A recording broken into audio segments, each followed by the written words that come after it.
Bismillahirrahmanirrahim. Assalamualaikum warahmatullahi wabarakatuh. Baik, perkenalkan nama saya Rian Antariksawan, NIM 19919, kelas SPKSD.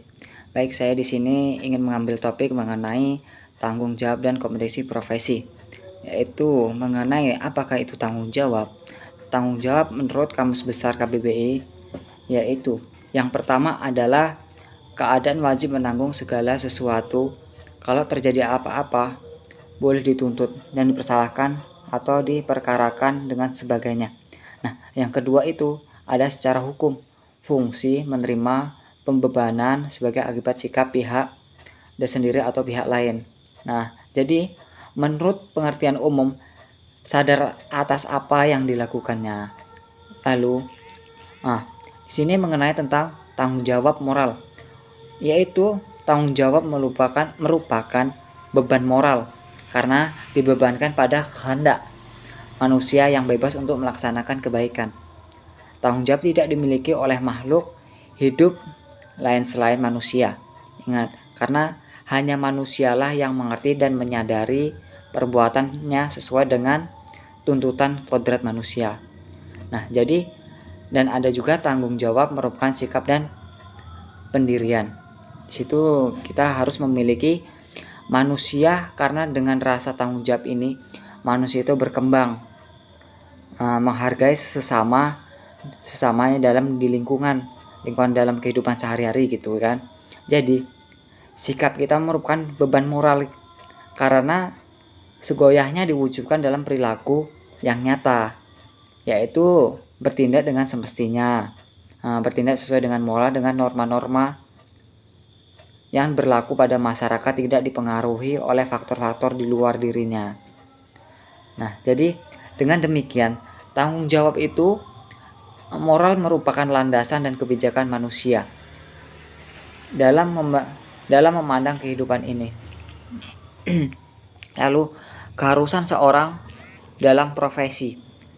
Setiap pemegang profesi dituntut dua jenis keharusan, yaitu yang pertama adalah keharusan untuk menjalankan profesinya secara bertanggung jawab. Nah, yang kedua itu ada keharusan untuk tidak melanggar hak-hak lain. Nah, dalam melakukan tugas, dalam tugas dia menanggung-jawabi seorang sebagai profesi. Nah, dia tuh pekerjaan dituntut memiliki kemampuan profesional atau potensi profesional. Nah, kemampuan tersebut sebagai sarana penunjang lancarnya sebuah tugas atau pekerjaan yang telah dilaksanakannya. Lalu, profesional seorang yang mampu menyelesaikan secara pekerjaan dengan baik berdasarkan kemampuan dan yang dimilikinya, sesuai kompetisi untuk mata pencariannya. Kompetisi yang ada dapat dinilai profesional ketika ini mampu memenuhi tanggung jawab dengan baik.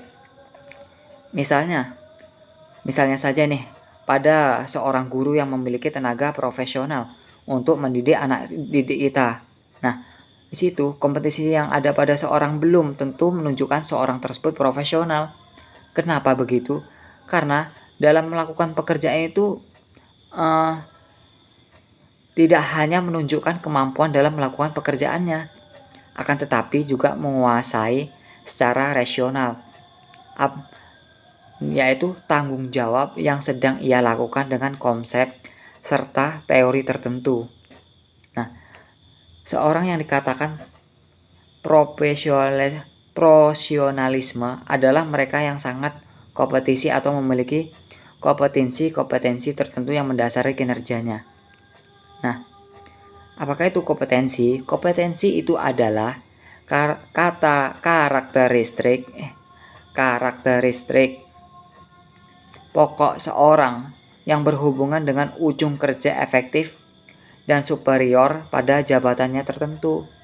Seorang yang profesional harus mempunyai standar kompetensi yang merupakan karakteristik pokok, mempunyai arti kompetensi yang sangat mendalami dalam merupakan bagian melekat pada berbagai kondisi atau berbagai tugas pada jabatan yang tertentu tersebut.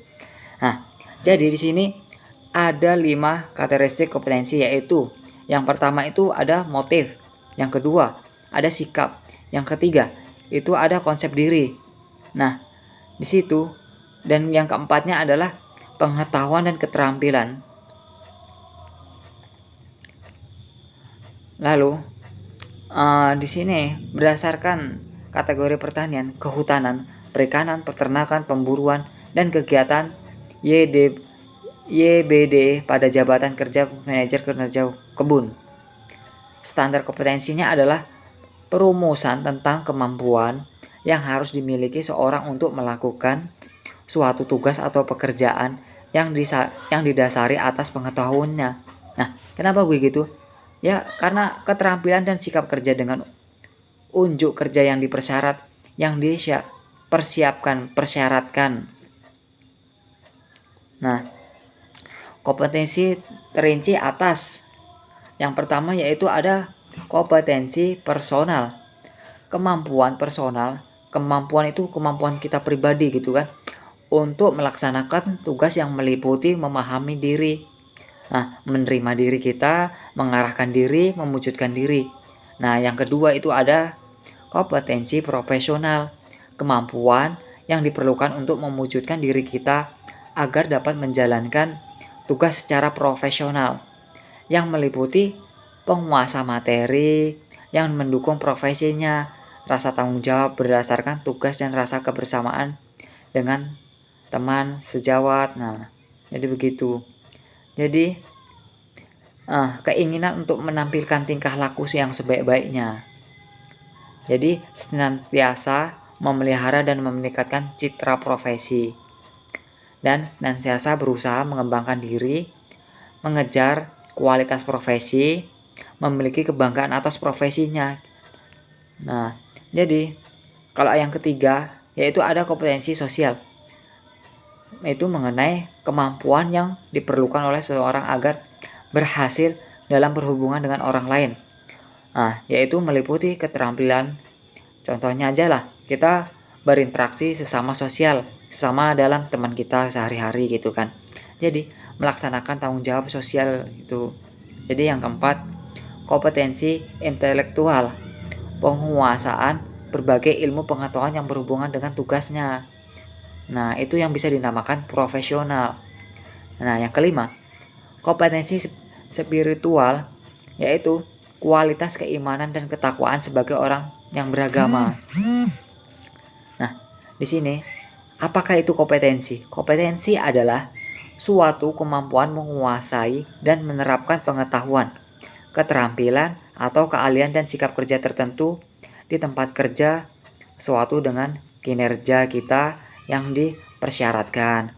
Nah, dan pada peta kompetensi adalah ada gambaran komprehensif tentang kompetensi dari setiap fungsi dalam suatu lapangan usaha yang akan diperlukan, yang akan digunakan sebagai acuan dan menyusun standar kompetensi. Nah, jadi kalau mengenai tentang elemen kompetensi itu merupakan bagian kecil dari tugas-tugas yang harus kita kerjakan tersebut. Nah, guna untuk mencapai unit kompetensi tersebut. Nah, jadi kompetensi itu meliputi yang pertama yaitu ada keterampilan melaksanakan tugas individu dengan efisien. Nah, yang kedua itu ada keterampilan mengelola beberapa tugas yang berbeda dalam pekerjaannya.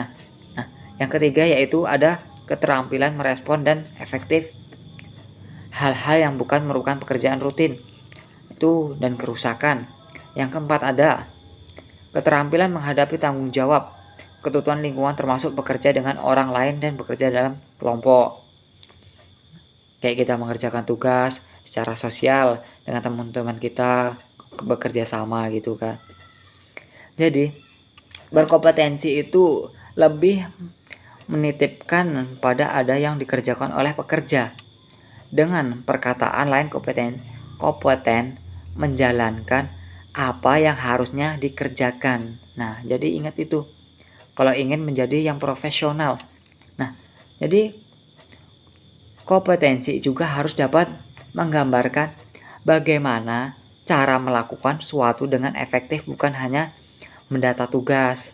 Nah, jadi melakukan sesuatu dengan efektif itu dapat dengan capai pengetahuan, keterampilan, dan sikap kerja. Sikap kerja yang sangat mempengaruhi produktivitas kita. Nah, jadi seperti itu. Nah, misalnya di kompetensi kita ini ada manajer kebun. Contohnya ya, manajer kebun. Jabatan seorang yang memiliki tugas mengelola kebun kelapa sawit secara efektif, nah, dan efisien yang melakukan berkelanjutan.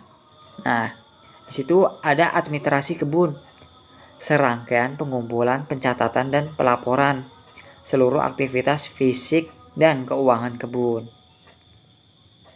Jadi, itu yang diperlukan dalam kompetensi profesionalisme.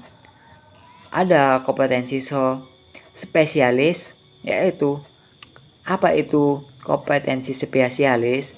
Nah, di situ kemampuannya untuk keterampilan dan pengetahuan menggunakan perkakas dan peralatan dengan sempurna. Kayak misalnya mengorganisasikan dalam menangani segala permasalahan. Nah, kita menyelesaikan secara baik-baik gitu. Jadi, dan yang kedua itu ada kompetensi metodik. Apa itu metodik? Yaitu kemampuan untuk mengumpulkan dan menganalisa informasi, mengevaluasi informasi, orientasi pada tujuan, dan bekerja secara sistematis. Dan ada juga kompetensi individu, yaitu kemampuan untuk inisiatif, percaya, motivatif, dan kreatif kuncinya. Lalu, yang kompetensi sosial, yaitu ada kemampuan untuk dalam berkomunikasi, semisalnya kerja kelompok, ya intinya dalam bekerja sama antar tim, seperti itulah gambarannya ya. Nah, mungkin sekian dari saya akhiri. Wabillahi taufiq hidayah. Assalamualaikum warahmatullahi wabarakatuh.